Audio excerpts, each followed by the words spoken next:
Master Jet, in relation po sa EO61, di na po ba kami gagawa pa ng RPMS? Personally, no, ang masasabi natin dito ay hintayin po natin, no, yung official na statement from our agency, no, kasi yung agency po natin, yun po ay magpanigurado, maglalabas po yan ng memo. If you are with DepEd, ay hintayin po, no, yung memo dyan coming from DepEd related po dito.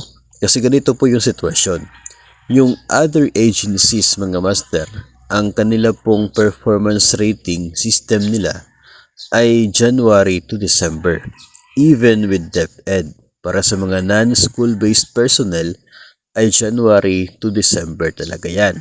No? So for the year 2023, panigurado yung mga different agencies na yan ay tapos na.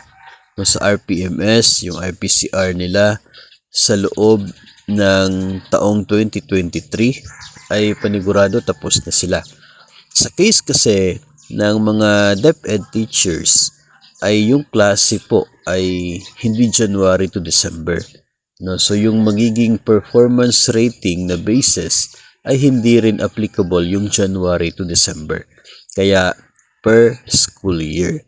Ganun ang nangyayari. For PBB 2023 na hopefully ay tuloy-tuloy pa rin, school year 2023 to 2024 ang basis ng mga teachers.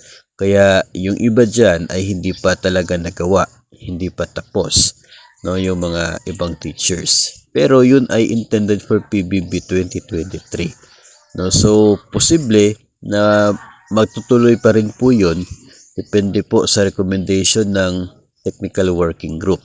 Kasi doon po sa EO61 ay nabanggit na ito pong PBB 2023 na kasalukuyang ongoing ang evaluation sa nagyayaring performance ng different agencies. Yung TWG, Technical Working Group, ay binigyan ng 3 buwan, 3 months from now, no, from the effectivity of EO61 para gagawa ng transition plan para dito sa PBB 2023. Of course, 'di ba, yung PBB 2023 talagang posibleng next year pa yan matatanggap. Posibleng by January pa lalabas yung resulta ng evaluation. So ayon po sa Pangulo sa EO61, dapat merong transition period para sa PBB 2023 na kasalukuyang ongoing pa yung performance evaluation.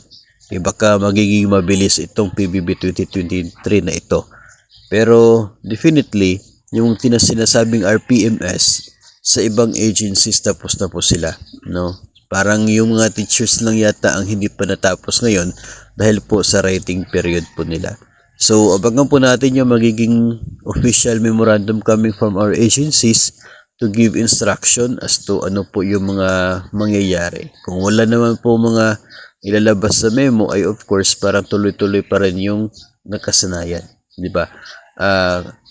Unless otherwise na amended yung mga proseso ay talagang matutuloy yung existing. Ganon pa rin naman po.